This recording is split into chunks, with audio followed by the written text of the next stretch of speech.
This may be the most important speech I've ever made. I want to provide an update on our ongoing efforts to expose the tremendous voter fraud and irregularities which took place during the ridiculously long November 3rd elections. We used to have what was called Election Day.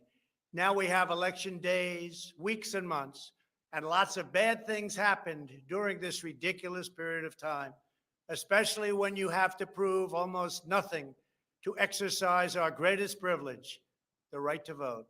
As president, I have no higher duty than to defend the laws and the Constitution of the United States. That is why I am determined to protect our election system, which is now under coordinated assault and siege. For months leading up to the presidential election, we were warned that we should not declare a premature victory. We were told repeatedly that it would take weeks, if not months, to determine the winner, to count the absentee ballots, and to verify the results. My opponent was told to stay away from the election. Don't campaign.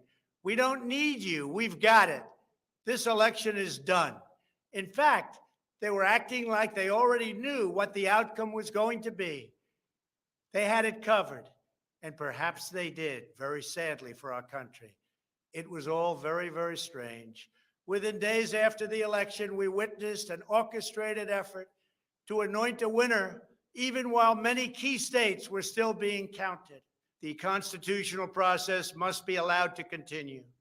We are going to defend the honesty of the vote by ensuring that every legal ballot is counted and that no illegal ballot is counted. This is not just about honoring the votes of 74 million Americans who voted for me. It's about ensuring that Americans can have faith in this election and in all future elections. Today, I will detail some of the shocking irregularities, abuses, and fraud that have been revealed in recent weeks. But before laying out just a small portion of the evidence we have uncovered, and we have so much evidence, I want to explain the corrupt mail-in balloting scheme that Democrats systematically put into place that allowed voting to be altered, especially in swing states, which they had to win. They just didn't know that it was going to be that tough because we were leading in every swing state by so much, far greater than they ever thought possible. While it has long been understood that the Democrat political machine engages in voter fraud from Detroit to Philadelphia to Milwaukee, Atlanta, so many other places. What changed this year was the Democrat Party's relentless push to print and mail out tens of millions of ballots sent to unknown recipients with virtually no safeguards of any kind. This allowed fraud and abuse to occur on a scale never seen before. Using the pandemic as a pretext, Democrat politicians and judges drastically changed election procedures just months and in some cases weeks before the election on the 3rd of November. Very rarely were legislatures involved, and constitutionally they had to be involved. But very, very rarely, and you'll see that as we continue to file our suits, it's constitutionally absolutely incorrect what took place, even from a legal standpoint. Many states, such as Nevada and California, sent millions of live ballots to every person on their voter rolls, whether those individuals had requested ballots or not, whether they were dead or alive. They got ballots. Other states, such as Minnesota, Michigan, and Wisconsin, instituted universal absentee balloting right in the middle of an election year, sending absentee ballot request forms to all voters on all rolls. It didn't matter who they were. This colossal expansion of mail-in voting opened the floodgates to massive fraud. It's a widely known fact that the voting rolls are packed with people who are not lawfully eligible to vote, including those who are deceased have moved out of their state and even are non-citizens of our country. Beyond this, the records are riddled with errors, wrong addresses, duplicate entries, and many other issues. This is not disputed. It has never been disputed. Dozens of counties in the key swing states have more registered voters on the rolls than they have voting age citizens, including 67 counties in Michigan. All of this is evidence. In Wisconsin, the state's Board of Elections could not confirm the residency of more than 100,000 people, but repeatedly refused to remove those names from its voter rolls before the election. They knew why, nobody else did. I knew why. They're illegal voters. It is a travesty that in the year 2020, we do not have any means of verifying the eligibility of those who cast ballots in an election, and such an important election it is, or determining who they are, whether they live in the state, or whether they are even American citizens. We have no idea. We have in all swing states major infractions or outright fraud, which is far more in numbers or votes than we need to overturn the results of a state. In other words, in Wisconsin, as an example, where we were way up on election night, they ultimately had us miraculously losing by 20,000 votes. And I can show you right here that Wisconsin, we're leading by a lot. And then at 3:42 in the morning, there was this. It was a massive dump of votes. Mostly Biden, almost all Biden. And to this day, everyone's trying to figure out, where did it come from? But I went from leading by a lot to losing by a little. And that's right here. That's at 3:42 in the morning. That's Wisconsin. A terrible thing. Terrible, terrible thing. But we will have far more, many times more, than the 20,000 votes needed to overturn the state. If we are right about the fraud, Joe Biden can't be president. We're talking about hundreds of thousands of votes. We're talking about numbers like nobody has ever seen before. Just as an example, in certain states, we'll be down by, let's say, 7,000 votes. But we'll find later on 20,000, 50,000, 100,000, 200,000 discrepancies or fraudulent votes. And that includes votes that went through when they were not allowed to be seen by Republican poll watchers because the poll watchers were locked out of the building, or people that innocently came to vote on November 3rd who were all excited about their vote. They were happy. They were proud to be citizens of the United States of America. And they went up and they said, I'd like to vote. And they were told that they can't vote. I'm sorry, they were told. I'm sorry. You've already voted by mail-in ballot. Congratulations. We received a ballot, so you can no longer vote. They didn't know what to do. They had no one to complain to. Most just left and said, that's strange. But many people complained and complained vehemently. And in a lot of cases, they filled out a provisional ballot, which was almost never used, but in virtually every case was a vote for Trump. In other words, they went in to vote and they were told that they voted. And they didn't vote. And they left and they felt horror. And they lost respect for our system. And this happened tens of thousands of times all over the country. That's how desperate the Democrats were. They would fill out ballots of people not even knowing if these people were going to show up. And when they did show up, they said, sorry, you've already voted. And on top of everything else, we have a company that's very suspect. Its name is Dominion. With the turn of a dial or the change of a chip, you can press a button for Trump and the vote goes to Biden. What kind of a system is this? We have to go to paper. Maybe it takes longer, but the only secure system is paper. Not these systems that nobody understands, including, in many cases, the people that run them, although unfortunately, I think they understand them far too well. In one Michigan county, as an example, that used Dominion systems, they found that nearly 6,000 votes had been wrongly switched from Trump to Biden.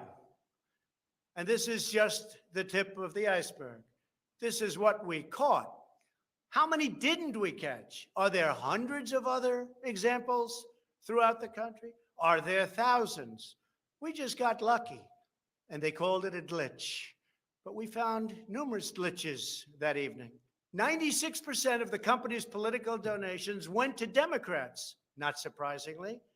And frankly, when you look at who's running the company, who's in charge, who owns it, which we don't know, where are the votes counted, which we think are counted in foreign countries, not in the United States, Dominion is a disaster. Election authorities in Texas have repeatedly blocked the deployment of Dominion systems due to concerns about security vulnerabilities and the potential for errors and outright fraud. Every district that uses Dominion systems must be carefully monitored and carefully investigated, but not only for the future. Right now, we're worried about the present and what went on with an election that we won without question. Under my lead, the Republicans won almost every state house in the United States, which they weren't expected to do. We won up to 16 seats in the House. The numbers are still being tabulated because there are 9 seats that nobody really knows. They don't know. They're still, 2 weeks later, still under consideration because it's a mess. Republicans were supposed to lose many seats, and instead they won those seats in the House. And a very important election that's coming up will determine whether or not we hold the Senate. David Perdue and Kelly Loeffler are 2 tremendous people. Unfortunately, in Georgia, they're using the same horrible Dominion system. And it's already been out that hundreds of thousands, think of it, hundreds of thousands of absentee ballots have been requested. You check it out, who's requesting those ballots. The difference is it's one state and we will have our eyes on it like nobody's ever watched anything before because we have to win those 2 Senate seats. The tremendous success we had in the House of Representatives and the tremendous success we've had so far in the Senate, unexpected success all over the country and right here in Washington. It is statistically impossible that the person, me, that led the charge lost. The greatest pollsters, the real pollsters, not the ones that had us down 17 points in Wisconsin when we actually won, or the ones that had us down 4 or 5 points in Florida and we won by many points, or had us even and down in Texas and we won by a lot. Not those pollsters, but real pollsters, pollsters that are fair and honest, said we can't understand a thing like this. It's never happened before. You led the country to victory, and you were the only one that was lost. It's not possible. The Speaker of the House of a certain state said, sir, I expected to lose my seat. And instead, because of you and because of that incredible charge and all of those rallies, We got a tremendous victory, and everybody knows it. You were much more popular than me, sir, except I got many more votes than you did. And it's impossible that that happened. There is something wrong. I'll tell you what's wrong. Voter fraud. Here's an example. This is Michigan. At 6:31 in the morning, a vote dump of 149,772 votes came in unexpectedly. We were winning by a lot. That batch was received in horror. Nobody knows anything about it. By the way, there's your line. This is one of many. Here's what is normal. And all of a sudden, look at that. This is normal, normal. Look, even here, normal. And then boom, all of a sudden, I go from winning by a lot to losing a tight race. It's corrupt. Detroit is corrupt. I have a lot of friends in Detroit. They know it. But Detroit is totally corrupt. Look at this. Look at this. That's at 6:31 in the morning. Unexpectedly came in. In the recent recount in Georgia, which means nothing because they don't want to check signatures. And if you're not going to check signatures in Georgia, it doesn't work. But we have a Secretary of State and a governor who made it very difficult to check signatures. Why? You'll have to ask them. But without a signature match or check, it doesn't matter. They found thousands and thousands of votes that were out of whack, all against me. This was during a recount that I didn't even think mattered. They found many thousands of votes, and that recount didn't matter. The one that matters is the one that's going on now. That because it's so close, they had to, by law, give another recount. But the recount has to be a recount where they check the signatures. Otherwise, they're just checking the same dishonest thing. It won't matter. In this case, the signatures on envelopes are the only thing that is relevant. We will compare the signature on the envelope to the signatures from past elections, and we will find that many thousands of people signed these ballots illegally. The Democrats had this election rigged right from the beginning. They used the pandemic, sometimes referred to as the China virus, where it originated, as an excuse to mail out tens of millions of ballots, which ultimately led to a big part of the fraud, a fraud that the whole world is watching. And there is no one happier right now than China. Many people received 2, 3, and 4 ballots. They were sent to dead people by the thousands. In fact, dead people, and we have many examples, filled out ballots, made applications, and then voted, which is even worse. In other words, dead people went through a process. Some have been dead for 25 years. Millions of votes were cast illegally in the swing states alone. And if that's the case, the results of the individual swing states must be overturned and overturned. Some people say that's too proud. That's too harsh. Well, does that mean we take a president and we've just elected a president where the votes were fraudulent? No, it means you have to turn over the election. And everybody knows, without going much further, and they've seen the evidence, but they don't want to talk about it, what a disaster this election was. A total catastrophe. But we're going to show it, and hopefully the courts, in particular, the Supreme Court of the United States, will see it.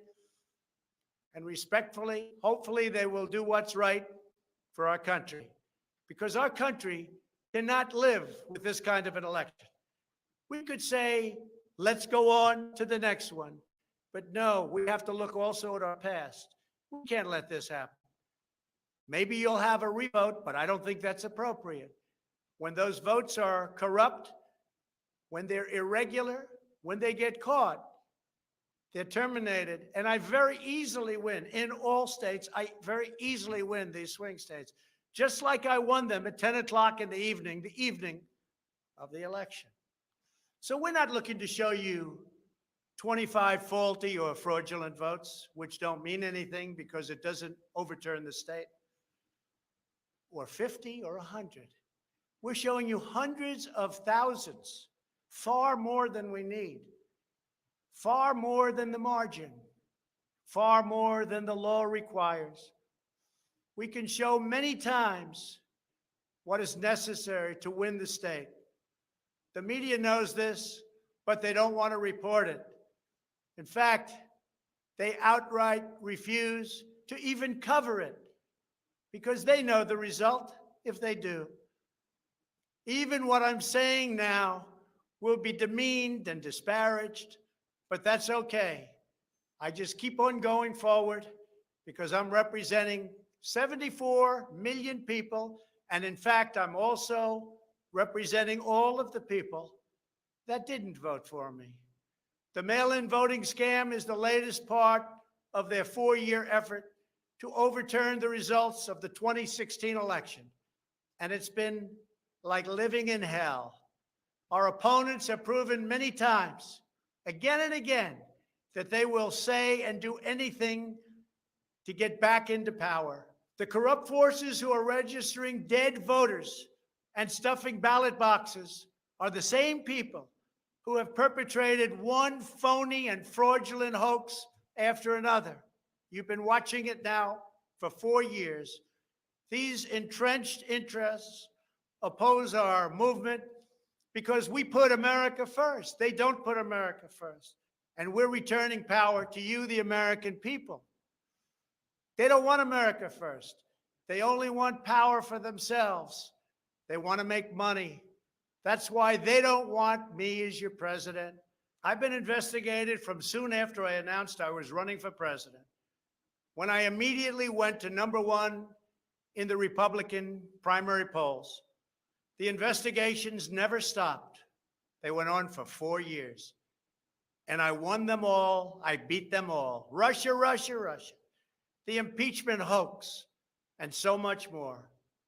Robert Mueller spent $48 million of taxpayer money investigating me for 2.5 years, issued over 2,800 subpoenas, executed nearly 500 search warrants, issued 230 orders for communications records, and conducted 500 witness interviews, all looking to take me down.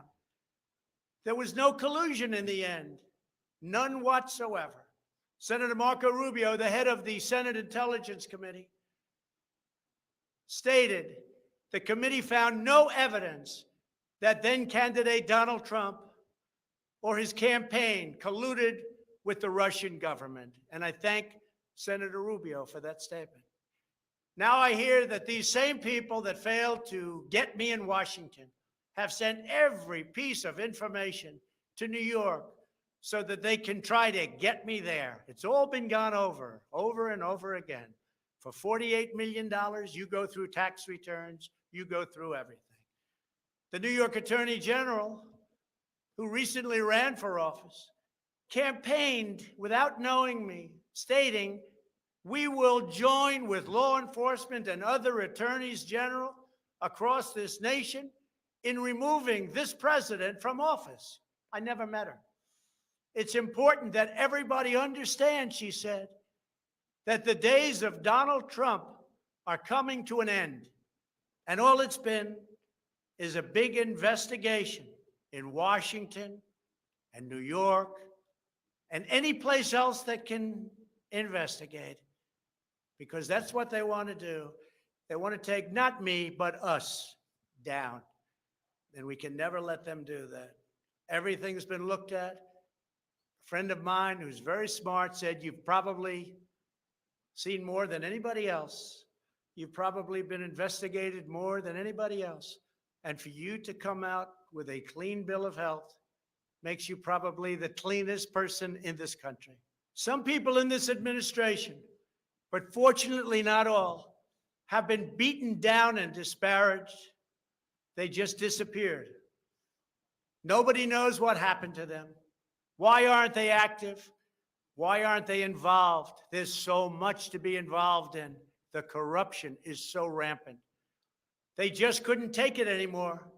They were threatened by Democrats with impeachment, and horrible things were said about them, and they're good people. Even recently, the head of the GSA was hounded and harassed, as she reported, like she has never been before. What can I say? We caught Comey cold. We caught McCabe cold. We caught them all. We're still waiting for a report from a man named Durham, who I have never spoken to and I have never met. They can go after me before the election as much as they want. But unfortunately, Mr. Durham didn't want to go after these people or have anything to do with going after them before the election. So who knows if he is ever going to even do a report. But if you look at the lies and the leaks and the illegal acts and behavior done by so many people in their desire to hurt the President of the United States, something should happen. The hardest thing I have to do is explain why nothing is happening with all of these people that got caught spying on my campaign. It's never happened before, and it should never happen again to a president of the United States. All you have to do is watch the hearings and see for yourself. The evidence is overwhelming. The fraud that we've collected in recent weeks is overwhelming, having to do with our election. Everyone is saying, wow, the evidence is overwhelming when they get to see it. But really, it's too late to change the course of an election. It's too late to change the outcome. In fact, there is still plenty of time to certify the correct winner of the election. And that's what we're fighting to do. But no matter when it happens, when they see fraud, when they see false votes, and when those votes number far more than is necessary, you can't let another person steal that election from you. All over the country, people are together in holding up signs, "Stop the steal." To understand how we will challenge this fraud, it is important to know the problems with mail-in balloting. Pennsylvania, Michigan, Nevada, Georgia, Arizona, and most other states allowed anyone to get an absentee ballot and cast their vote without showing any ID. The voting took place entirely on the honor system. No identification of any kind was required. Most Americans would also be shocked to learn that no state in the country verifies United States citizenship as a condition for voting in federal elections. This is a national disgrace. No other advanced country conducts elections this way. Many European countries have instituted major restrictions on mail-in voting specifically because they recognize the nearly unlimited potential for fraud. Out of 42 European nations, all but 2 prohibit absentee ballots entirely for people who reside inside the country, or else they require those who need absentee ballots to show a very, very powerful ID.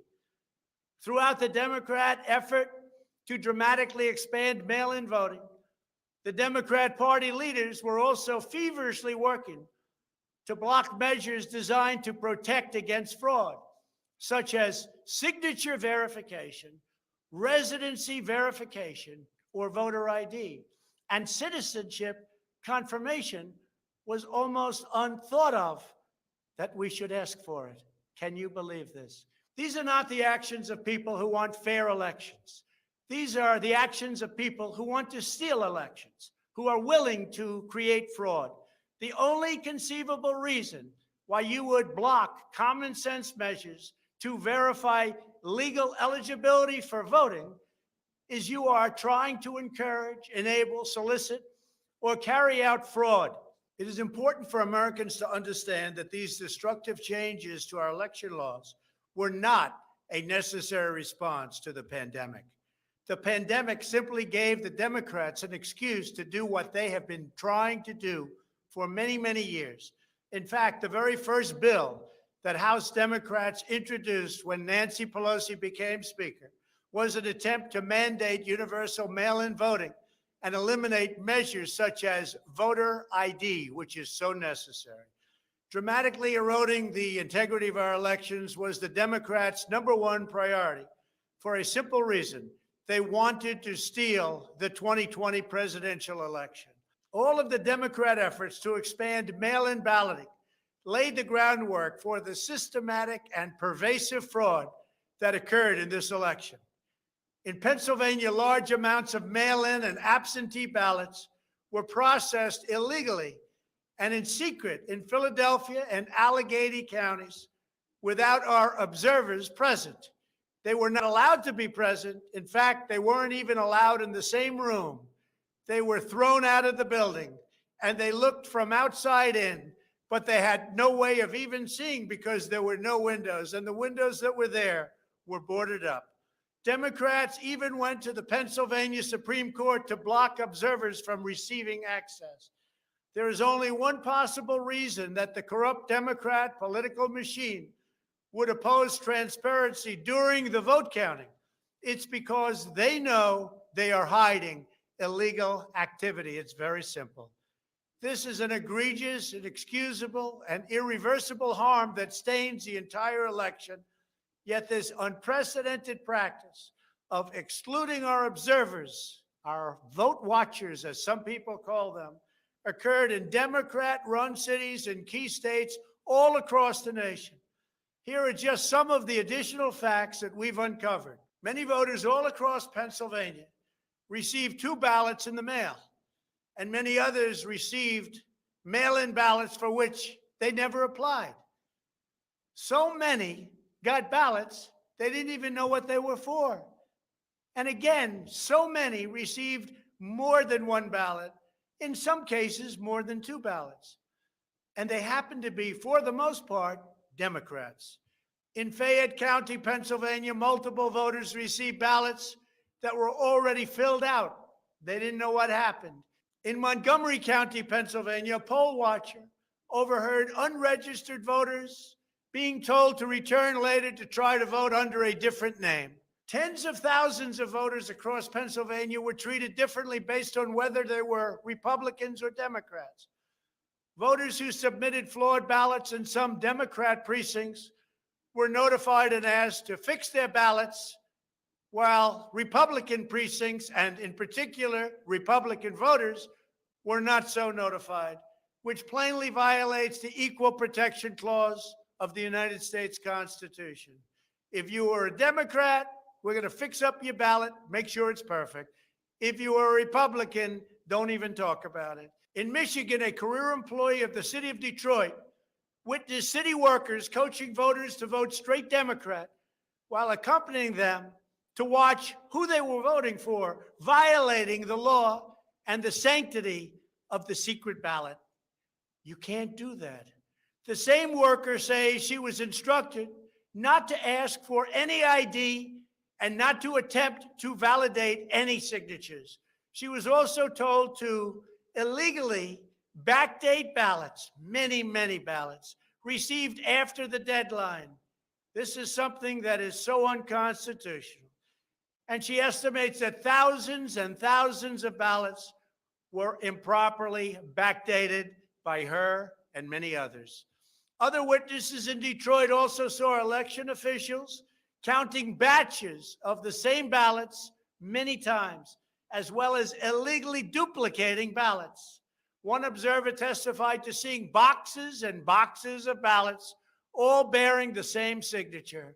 Another observer in Detroit gave sworn testimony that he saw countless invalid ballots that did not belong to properly registered voters, and then witnessed election workers in Wayne County entering fake birth dates into the system in order to illegally count them.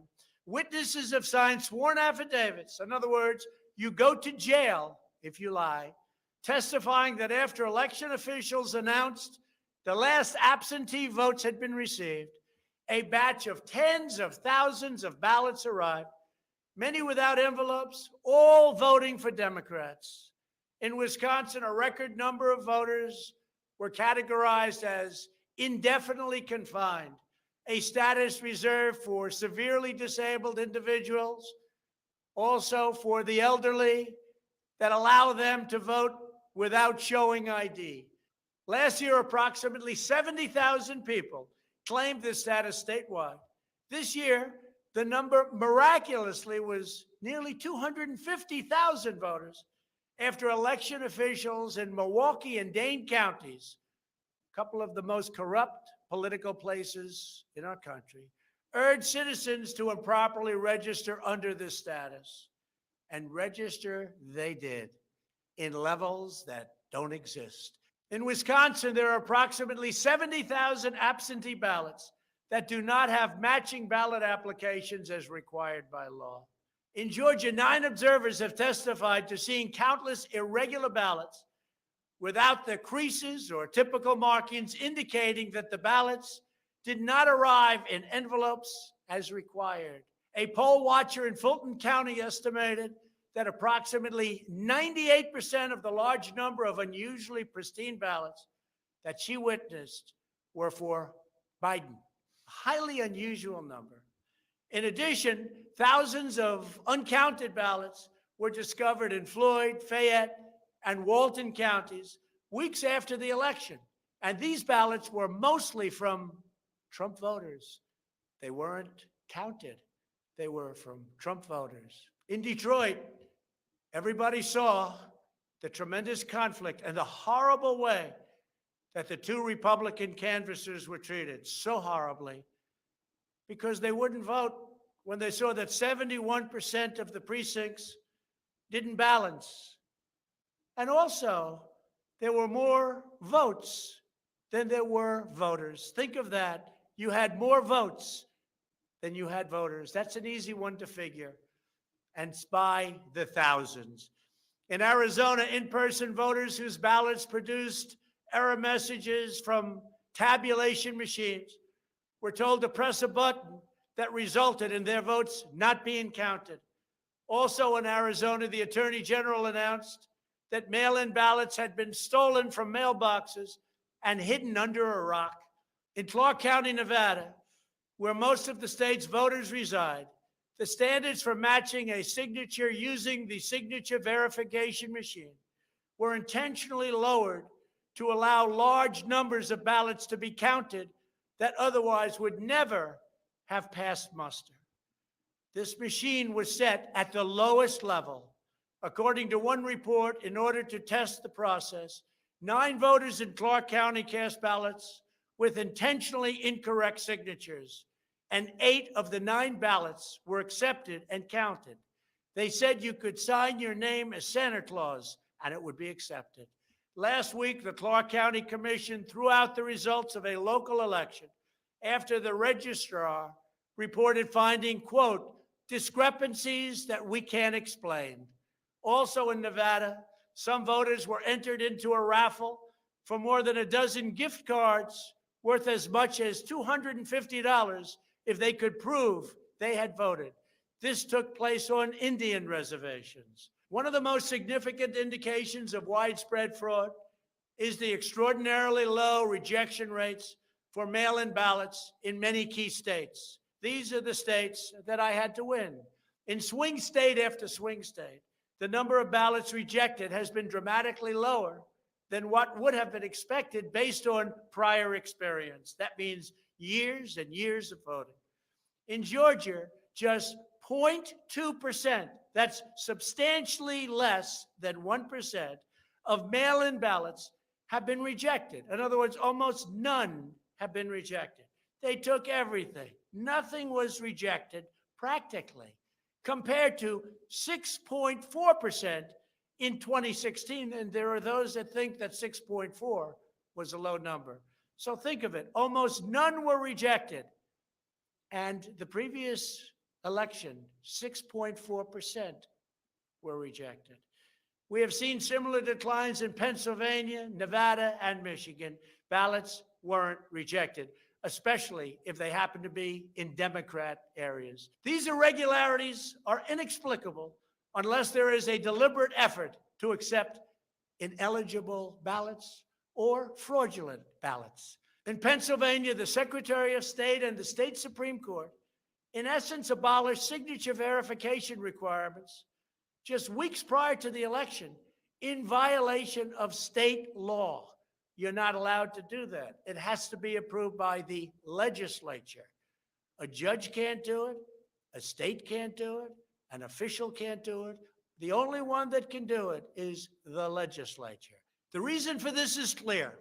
They were not verifying signatures because they know the ballots have not been filled out by the voters in whose names they were cast. In other words, people filled them out that had nothing to do with the names on the ballot. A simple recount of the ballots under these circumstances only compounds the fraud. The only way to determine whether there was an honest vote is to conduct a full review of the envelopes in the relevant states. You will find that many of them, tens of thousands, have fraudulent signatures. A full forensic audit is required to ensure that only legal ballots from lawfully registered voters that were properly cast are included in the final count. This election is about great voter fraud, fraud that has never been seen like this before. It's about poll watchers who were not allowed to watch. So illegal. It's about ballots that poured in, and nobody but a few knew where they came from, but they were counted, and they weren't for me. It's about big leads on election night, tremendous leads, leads where I was being congratulated for a decisive, easy victory, and all of a sudden, by morning or a couple of days later, those leads rapidly evaporated. It's about numbers of ballots that were sent that nobody knew where they came from. It's about machinery that was defective, machinery that was stopped during certain parts of the evening, miraculously to open with more votes. It was about many other things, but above all, it was about fraud. This election was rigged. Everybody knows it. I don't mind if I lose an election, but I want to lose an election fair and square. What I don't want to do is have it stolen from the American people. That's what we're fighting for, and we have no choice to be doing that. We already have the proof. We already have the evidence, and it's very clear. Many people in the media and even judges so far have refused to accept it. They know it's true. They know it's there. They know who won the election, but they refuse to say, you're right. Our country needs somebody to say you're right. Ultimately, I am prepared to accept any accurate election result, and I hope that Joe Biden is as well. But we already have the proof. We already have tens of thousands of ballots more than we need to overturn all of these states that we're talking about. This is an election for the highest office in the greatest country in the history of the world. Every reasonable American should be able to agree, based on what we have already documented, that we need a systematic analysis of the mail-in ballots to review the envelopes. It's about the signature. And if they're on the envelopes, we can only review the envelopes, and that will tell us everything. This is the absolute minimum we should expect. This is not just about my campaign, although it has a lot to do with who's going to be your next president. This is about restoring faith and confidence in American elections. This is about our democracy and the sacred rights that generations of Americans have fought, bled, and died to secure. Nothing is more urgent or more important. The only ballots that should count in this election are those cast by eligible voters who are citizens of our country, residents of the states in which they voted, and who cast their ballots in a lawful manner before the legal deadline. Moreover, we must never again have an election in which there is not a reliable and transparent system. to verify the eligibility, identity, and residency of every single person who casts a ballot, a very, very cherished ballot. Many very smart people have congratulated me on all we've done. The biggest tax cuts in history, regulation cuts, the biggest in history. We rebuilt our military. We took care of our vets like never before. Space Force, and so much more. But then they went on to say, as big and as important as these events were, the single greatest achievement in your presidency will be exactly what you're doing right now, voter integrity for our nation. It's more important than any of the things that we discussed. If we don't root out the fraud, the tremendous and horrible fraud that's taken place in our 2020 election, we don't have a country anymore. So with the resolve and support of the American people, we will restore honesty and integrity to our elections, and we will restore trust in our system of government. Thank you. God bless you, and God bless America.